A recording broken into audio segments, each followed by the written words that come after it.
নারায়ণগঞ্জ জেলা ছাত্রদলের সাবেক সভাপতি জাকির খানের নির্দেশে ১ জুন শনিবার ফতুল্লা ইউনিয়ন কোতালের বাগ বিএনপি ও অঙ্গ সংগঠনের উদ্যোগে শহীদ প্রেসিডেন্ট জিয়াউর রহমানের ৪৪তম শাহাদাত বার্ষিকী উপলক্ষে দোয়া ও মিলাদ মাহফিল অনুষ্ঠিত হয়েছে।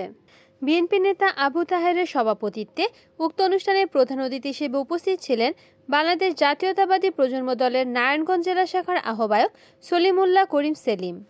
আপনারা জানেন আজকে আমাদের বহুদলীয় গণতন্ত্রের প্রবক্তা শহীদ রাষ্ট্রপতি জিয়াউর রহমান স্যারের শাহাদাত বার্ষিকী।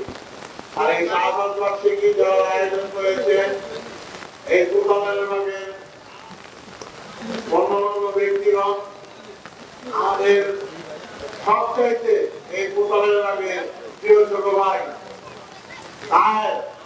তার বন্ধু মহলে সবাইকে জাহির খান সাহেবের পক্ষ থেকে শুভেচ্ছা ও অভিনন্দন। এই কোতালের বাগের জনগণ অনেক নির্যাতিত জাতীয়তাবাদী দল করে এই জাতীয়তাবাদী দল করে বিগত দিনে অনেক সংগ্রাম করে এই আবু তাহেরের মতন ছেলেরা দেশ বিদেশে থেকে মা বোন স্ত্রী সন্তান রেখে এই বাড়ি থেকে পালিয়ে গিয়ে বিদেশে চাকরি করে জীবনযাপন করেছেন। অনেক ভাইয়েরা আছেন এখানে, সবাইকে আমি এই নির্যাতনের যারা শিকার হয়েছেন তাদেরকে বলবো আমি আপনারা সবাই একত্রিত হয়ে আবু তাহেরের হাতকে শক্তিশালী করলে আপনারা কোতালের বাগের জনগণ শক্তিশালী হবে ইনশাআল্লাহ। আপনারা জানেন এই কোতালের বাগে আমাদের এক ভাই এই বৈষম্য বিরোধী ছাত্র আন্দোলনে অ্যাক্সিডেন্ট হয়েছিল। আমরা চাই এই কোতালের বাগের জনগণ তার সবসময় খবর রাখে যেন আর যদি কোনো কিছু প্রয়োজন হয় তাহলে আমাদের সাথে যোগাযোগ করবেন। আমরা এই বৈষম্য বিরোধী ছাত্র আন্দোলনের যে আহত রয়েছে তার পাশে আমরা থাকবো, তথা আপনাদের সবার পাশে আমরা সবসময় থাকবো ইনশাআল্লাহ। শহীদ রাষ্ট্রপতি জিয়াউর রহমানকে যেন আল্লাহ পাক রব্বুল আলামিন জান্নাতবাসী করেন সেই দোয়া চাই। আমাদের দেশ নেতা এবং খালেদাকে অসুস্থ তার জন্য দোয়া করবেন। আল্লাহ যেন তাকে আবার আগামীবার নির্বাচনে এই দেশের প্রধানমন্ত্রী হওয়ার তৌফিক দান করেন। আর দোয়া করবেন আমাদের নেত্রী চেয়ারম্যান জনাব তারেক রহমান স্যারের জন্য, সে সুদূর ইংল্যান্ডে বসে এই 17টি বছর কষ্ট করে এই জাতীয়তাবাদী দলকে ধরে রেখেছে, এই জাতীয়তাবাদী দলকে শক্তিশালী করেছে আমাদের এই তারেক রহমান স্যার। এই তারেক রহমান স্যারের উত্তরসূরি নারায়ণগঞ্জ জেলা ছাত্র দলের সাবেক সভাপতি, নারায়ণগঞ্জের সবচেয়ে জনপ্রিয় ছাত্র নেতা জাকির খান। এই জাকির খানকে শক্তিশালী করার জন্য আপনাদের কোতালের বাগের মাটিকে একত্রিত হতে হবে। সামনে নির্বাচনে আপনারা সবাই একত্রিত হয়ে জাকির খান সাহেবের হাতকে শক্তিশালী করবেন ইনশাআল্লাহ। বিশেষ অতিথি হিসেবে উপস্থিত ছিলেন বাংলাদেশ স্বেচ্ছাসেবক দলের সহ আন্তর্জাতিক বিষয়ক সম্পাদক এরশাদ হোসেন। গতকাল রাত থেকে আমরা একটি বিষয় পরিলক্ষিত করছি, আমাদের বন্ধু আমাদের নেতা জনাব জাকির খানের বিরুদ্ধে বিভিন্নভাবে অপপ্রচার চালানোর চেষ্টা করছে। আমি এই স্টেজ থেকে সেই সমস্ত অপশক্তিকে আহ্বান জানাচ্ছি, আপনাদের মনের মধ্যে যদি সৎ সাহস থাকে আসেন জাকির খানের একজন কর্মী একজন বন্ধু হিসেবে আমরা উপস্থিত আছি, আমাদের সাথে বসেন, ওপেন টেবিলে বসেন, সাংবাদিক থাকেন, প্রিন্ট মিডিয়া ইলেকট্রনিক মিডিয়া সবার সামনে আমরা সবাইকে নারায়ণগঞ্জ জেলার মধ্যে যারাই জাকির খানের বিরুদ্ধে অপপ্রচার চালাচ্ছে অবাককে তাদের সবাইকে ওপেন আসেন, আমার সাথে বসেন, আপনাদের সমস্যা আমাদের বলেন, ইনশাআল্লাহ আপনাদের আমরা যথোপযুক্ত উত্তর দিয়েই জাতীয় দলের শক্তিকে ঐক্যবদ্ধ করার কাজে আমরা কাজ করব। আমরা কারো বিরোধিতা করতে চাই না, জাকির খান কারো বিরোধিতা করে না, জাকির খান কারো বিরোধিতা করতে চায় না। জাতীয় দলের শক্তিকে ঐক্যবদ্ধ রাখার লক্ষ্যে আমরা প্রত্যেক গলিতে গলিতে প্রতি ঘরে ঘরে কাজ করে যাচ্ছি। আমরা জাতীয়তাবাদী সমস্ত শক্তিকে সমস্ত নেতাকর্মীকে ঐক্যবদ্ধ করে নারায়ণগঞ্জ জেলাকে বাংলাদেশের প্রত্যেকটি জেলার মধ্যে একটি জাতীয়তাবাদের মহানগরী তৈরি করতে চাই।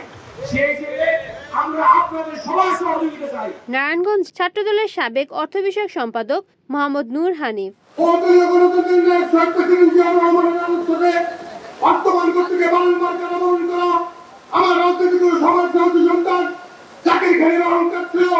সংগ্রামী ছাত্র বন্ধু আমার শহীদ প্রেসিডেন্ট জিয়াউর রহমানের আদর্শে আলোচিত হয়ে তারেক রহমানের নেতৃত্বে এই বাংলাদেশে এই কোটালীবাগ অঞ্চল থেকে জাকির খানের নেতৃত্বে আমরা 31 দফাকে বাস্তবায়ন করে আগামী দিনে এই দিনে শপথ গ্রহণ করছি।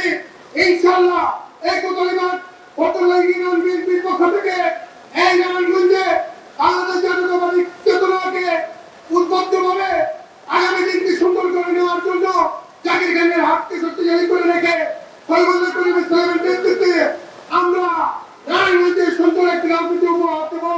উক্ত অনুষ্ঠানে আরও উপস্থিত ছিলেন নাসিক 17 নং ওয়ার্ডের ভাইস প্রেসিডেন্ট জাকির আহমেদ টিটু, মাসুদুর রহমান মাসুদ, মোহাম্মদ আব্দুল হালিম, ফয়সাল, সায়েম প্রমুখ। জাকির খান ভাইয়ের সাথে রাজনীতি করতে গিয়ে ভাইয়ের কাছ থেকে একটা জিনিস শিখেছি, আমাকে যদি কেউ জিজ্ঞাসা করে তোমার পরিবারের সদস্য কয়জন, আমি বলবো 5 জন 7 জন।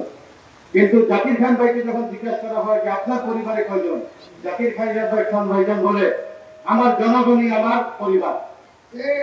তাহলে আমরা ভাইয়ের কাছে কি শিখলাম, এটা যদি ভাই যদি আমাদের পরিবারের সদস্য মনে করে তাহলে আমার দায়িত্ব আমার এই পরিবারকে কিভাবে ভালো রাখা যায়, আমার এই পরিবারকে কিভাবে শক্তিশালী করা যায়। আমরা যে যেখানে আছি আমার এই পরিবারকে যে কোনো ভাবে হোক ভালো রাখতে হবে, শক্তিশালী করতে হবে। তো আমরা সবাই ইনশাআল্লাহ জাকির খান ভাইয়ের হাতকে শক্তিশালী করার জন্য ঐক্যবদ্ধ থাকবো। আর এই ঐক্যবদ্ধ থাকতে হলে আমাদের প্রয়োজন আমাদের যার যার স্থান থেকে ঐক্যবদ্ধ থাকা। আমাদের মহল্লার সম্মানিত চাচা মহম্মদুল এখানে আছেন, আমি তাদের কাছ থেকে দোয়া চাই। এ সময় শহীদ প্রেসিডেন্ট জিয়াউর রহমানের আত্মার মাগফিরাত কামনায় ও বিএনপির চেয়ারপারসন খালেদা জিয়া, তারেক রহমান ও জাকির খানের জন্য বিশেষ দোয়া ও মোনাজাত পরিচালনা করা হয়। হে আল্লাহ, শহীদ প্রেসিডেন্ট জিয়াউর রহমানের কবরকে জান্নাতের বাগান করে দেন। হে আল্লাহ, দেশ মুক্তি এবং সরকারকে শান্তিভাবে সুস্থ মওলা চিন্তাকে সরকারে কাজে দান করে দেন। হে আল্লাহ, আগামী প্রজন্মের রাষ্ট্রনায়ক জনাব তারেক রহমানকে খায়রাত দান করে দেন। হে আল্লাহ, বাবার মতো করে সন্তানকেও সৎ সাহস রেখে আল্লাহ জনগণ এবং দেশের খেদমত করার তৌফিক দান করে। হে আল্লাহ, আমাদের নারায়ণগঞ্জের কৃষি সন্তান হে আল্লাহ নারায়ণগঞ্জবাসী যার জন্য অপলোক দৃষ্টি তাকিয়েছে জনাব হে আল্লাহ জাকির খান ভাই তো খায়রাত করলেন। জাকির খান ভাইয়ের যত বন্ধু বান্ধব আছে মাওলা সবাইকে দুর্নীতি মুক্ত হে আল্লাহ চাঁদাবাজ মুক্ত একটা আদর্শ নারায়ণগঞ্জ হিসেবে হে আল্লাহ সারা বাংলাদেশে উপস্থিতি করা তৌফিক দান করে। লা ইলাহা ইল্লাল্লাহু মুহাম্মাদুর রাসূলুল্লাহ।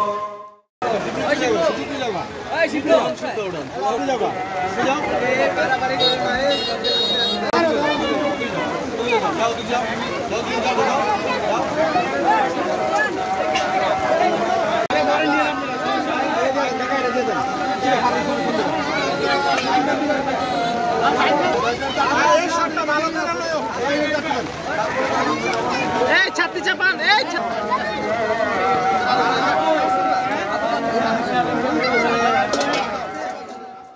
রিপোর্ট করেছেন মোহাম্মদ মায়াজ খান, NN টিভি, নারায়ণগঞ্জ।